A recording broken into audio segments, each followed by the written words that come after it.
आज Peshawar high court ने कौमी असम्बली और सेनेट में नए अपोजिशन लीडरों की तैनाती जो है उसको रोक दिया, स्टे कर दिया। आपका टेक इसके ऊपर?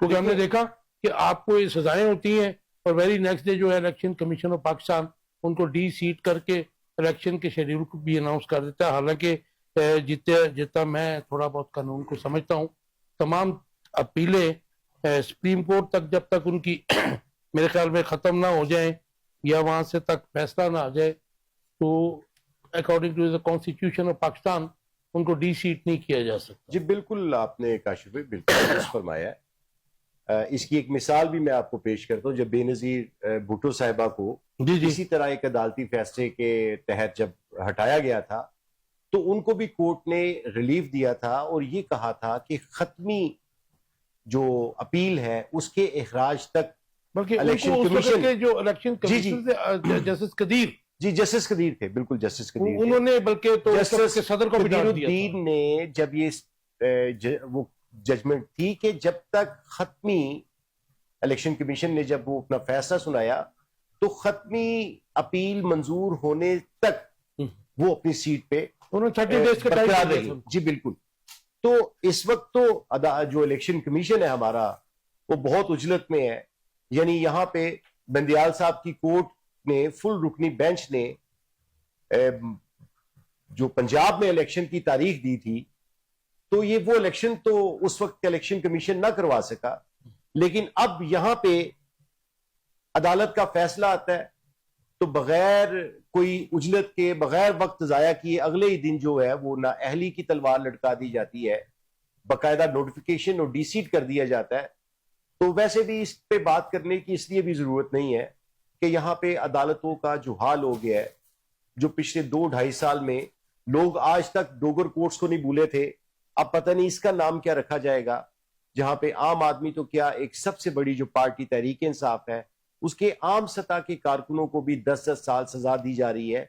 यहां पे ये जरूरी नहीं है कि आप उस दिन किसी जुर्म में मुलविस थे या नहीं थे, यहाँ पे तो सिर्फ तहरीक इंसाफ के साथ एफिलिएशन होना काफी है। तो की आप लोगों ने जो साजिश साहब का जो फैसला है, काशिफ भाई मैं इसको कंडेम करता हूँ। साजिश की आप इस तरह फ्रेम नहीं कर सकते।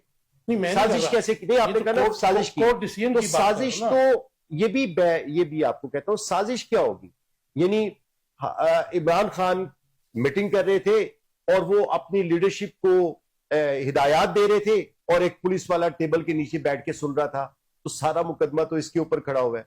तो कैसे कोई डिफाइन कर सकता है या साबित कर सकता है? मुझे साहब चाहिए, इस टेबल के नीचे भी बंदा छुपता हो सकता है, इसके नीचे। ये बिल्कुल अजीब मंतक मुझे समझ नहीं आती कि यानी कि वो एक प्राइम मिनिस्टर है, उसके सिक्योरिटी मामलात थे, तो कोई बंदा, यानी मैं बताता हूं आपको, जब हमें टाइम दिया जाता था खान साहब से मुलाकात का, तो फर्ज करें 4 बजे टाइम था, हम 3-3:30 बजे पहुंच जाते थे। वो मीटिंग्स ऑलरेडी स्केड्यूल होती थी, तो हमें कभी 4:30-5 बजे जाके हमारा टाइम मिलता था। हमें टाइम आधे घंटे का होता था तो मिलते हमें 15 मिनट थे। और वहां पे यानी मेन जमान पार्क से उनके कमरे तक जाते हुए हमें 4 जगह पे बिल्कुल सही कह रहे हैं। तो ये कौन सा पुलिस वाला खलाई मखलूक था जो एकदम आया और दरवाजे भी खुल गए और वो जनाब नीचे बैठे? तो ये बिल्कुल अहमकों की जन्नत में रहते हैं। कोई केस बनाए जिसका पता भी चले। खैर ये तो तारीख साबित करेगी। आपको आज भी केस बनाए जी, और बनवाने केस आप नहीं, अगर कोई कसर रह गई तो बनाए, राइट, बिल्कुल बनाए। जी मियां साहब, कैसे देखते हैं पेशावर हाईकोर्ट ने स्टे कर दिया है कौमी असम्बली और सेनेट में नए अपोजिशन लीडर्स की जो तैनाती करने जा रही थी हुकूमत, उसके ऊपर आपका टेक इसके ऊपर? जी, मैं इसमें जो है, मेरा ख्याल है कि जो इसमें जो सुप्रीम कोर्ट में कोई अपना केस पेंडिंग है उस हवाले से इसको रोका गया है। बहरहाल ये एक अदालत का अपना, हाईकोर्ट का एक अपना फैसला, वक्ती तौर पर उन्होंने जो है वो स्टे देने से मुराद ये नहीं होता, वो स्टे देने से मुराद यही होता है कि इनका प्राइमा फेसी को केस बन रहा है जो काबिल समाअत है। तो वो उन्होंने इस बात को देखते हुए अदालत हजूर ने अगर कोई फैसला अभी स्टे रोक दिया है तो उसमें जो है वो जब इसको मेरिट पे देखा जाएगा तो फिर उसमें क्या भी फैसला आप नहीं समझ, मैं इसको जो अदालती एक फैसला है उसके मुतल्लिक मैं इसमें इस लिहाज से आ गया, वी कैन डिस्कस इट ना जी। मुझे ये बताइएगा कि जब किसी को सजा होती है तो जब तक उसके तमाम अपील के हक जो है वो अवेल ना कर रहे, उन पर डिसीजंस ना आ जाए, क्या उसको डी सीट किया जा सकता है? ये माजी का भी जो दे रहे थे, जाहिर है कि आपकी लीडर थी मोहतरमा बेनजीर भुट्टो, हमारा भी उनका साथ रहा है, तो उनके ऊपर जब उस वक्त के सदर मुमलिकत तारड़ साहब ने, रफीक तारड़ साहब ने जस्टिस कदीर को फोन किया था, तो उन्होंने कुछ जो लफ्ज बोले थे वो मैं अब दोहराना नहीं चाहता, लेकिन उन्होंने कहा था कि जी 30 डेज तक तो मैं इनको डी सीट नहीं कर सकता हूँ, इनके अपील के हक जब तक ये अवेल ना करें।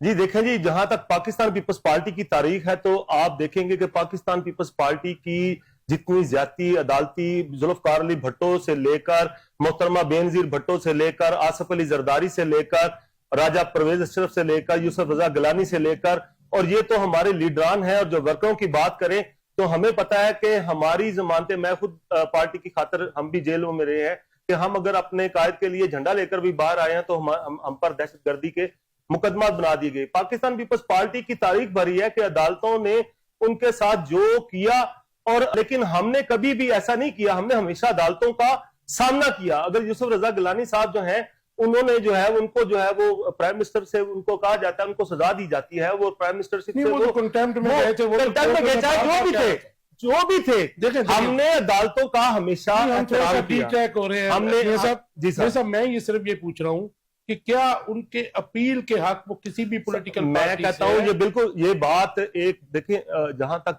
ये बात है, अगर तो अपील का हक जो है एक वो बिल्कुल होना चाहिए, लेकिन अगर कोई फैसला इलेक्शन कमीशन हरी में है, मैं ये समझ, आप मेरी बात सुने, देखें बात ये होती है, ये नहीं होता कि अगर किसी को अपील का हक दे दिया जाता है तो वो जो पहला फैसला जो हुआ होता है वो उस फैसले तक अगला फैसला, चूंकि बतौर तालिब इल्म कानून का मैं आपको वो बता रहा हूं कि वो ये नहीं होता कि भी अगर किसी केस में अगर फैसला होता है तो उसको अपील के हक तक उस फैसले पर अमल दरामद जो है ना वो रोक दिया जाता है।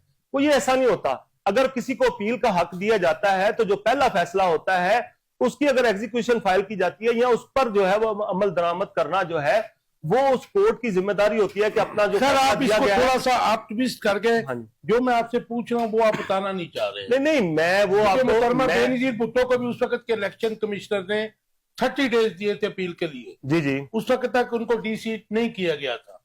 नहीं मैं लेकिन हम यहाँ देख रहे हैं कि सजाएं हुई हैं और very next day election commission of Pakistan D seat. आप क्या समझ रहे हैं कि हमारे साथ जो है वो स्पेशल को सलूक किया गया और इनके साथ जो है मैं कंपैरिजन नहीं कर रहा हूं, मैं बिल्कुल कंपैरिजन नहीं कर रहा हूं। मैं मुहतरमा बेनजीर भुट्टो को मैंने खुद देखा है, मैंने उस वक्त रिपोर्ट भी किया हुआ है जब वो मजामत की सियासत किया करती थी। लेकिन मैं तो एक स्पेसिफिक क्वेश्चन आपसे पूछ रहा हूँ जी, मैं उसी हवाले से आपको ये बात बता रहा हूँ कि ये बात आपकी दुरुस्त है कि जो आप बात कह रहे हैं कि उनको अगर 30 डेज दिए गए थे तो वो, लेकिन मैंने आपको, चूंकि मैं कानून का तालिब इल्म भी हूं, मैंने उस हवाले से आपको जो है ना उसकी बात को जो है ना वो उस मद में आपको वो बताना है कि भी इसमें अगर जो 30 डेज आ गया जी। मुझे हाफिज साहब ये बताइए कि स्पीकर कौमी असम्बली जो है आज उन्होंने मुज़ाकरात की दावत दी है अपोजिशन को। आप ये अपोजिशन में है इस वक्त, गो कि पीपल्स पार्टी भी क्लेम करती है कि हम भी अपोजिशन में है, लेकिन वो जाहिर है कि लाए हैं उनके एक जानब अपोजिशन अरकान के खिलाफ रेफरेंस है, दूसरी जानब मुज़ाकरात हैं, डी सीट्स भी किया जा रहा है आपके जो मुज़ाकरात। तो क्या आप स्पीकर क्या समझते हैं, स्पीकर कौमी असम्बली अपोजिशन से क्या मुज़ाकरात करना चाह रहे हैं? ये कोई बिहाइंड द कर्टन कोई गेम तो नहीं आप लोगों की हो रही? देखिए मैं दो बातें यहाँ पे करना चाहता हूँ काशी साहब। एक तो ये वही स्पीकर हैं जो अपने एक मौजूद सेनेटर्स एजाज चौधरी के प्रोटेक्शन ऑर्डर पे अमल दरामद नहीं करवा सके थे। क्या ये वो उन्हीं की बात कर रहे हैं आप कि किसी और की बात कर रहे हैं? नहीं वो मेरी बात सुने, एजाज चौधरी के जो प्रोटेक्शन ऑर्डर्स थे वो तो सेनेट के चेयरमैन ने वो करा दिया।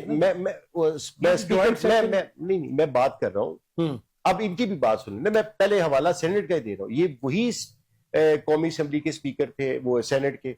अब कौमी असम्बली में ये उन्हीं स्पीकर की बात कर रहे हैं जिनकी प्रेजेंस में मौजूद अरकान असम्बली को लाइटें बंद करके अहाता पार्लियामेंट के अंदर से गिरफ्तार किया गया था। ये उन्हीं की बात कर रहे हैं आप? वही है जी, जाहिर है कि 2022 से तो वही चल रहा है। तो फिर ये वही स्पीकर नहीं है जो मुज़ाकरात के पहले 2-3 अदवार मुकम्मल होने के बाद जब पीटीआई की कमेटी ने कहा कि ठीक है ये जो हमारे मुज़ाकरात हुए हैं इसकी खत्मी मंजूरी के लिए हम अपने चेयरमैन से मुलाकात कर लेते हैं जेल पे, तो ये वही स्पीकर नहीं है जो मुलाकात नहीं करवा सके थे। तो ऐसी कमजोर हुकूमत से हम मुज़ाकरात कैसे कर सकते हैं?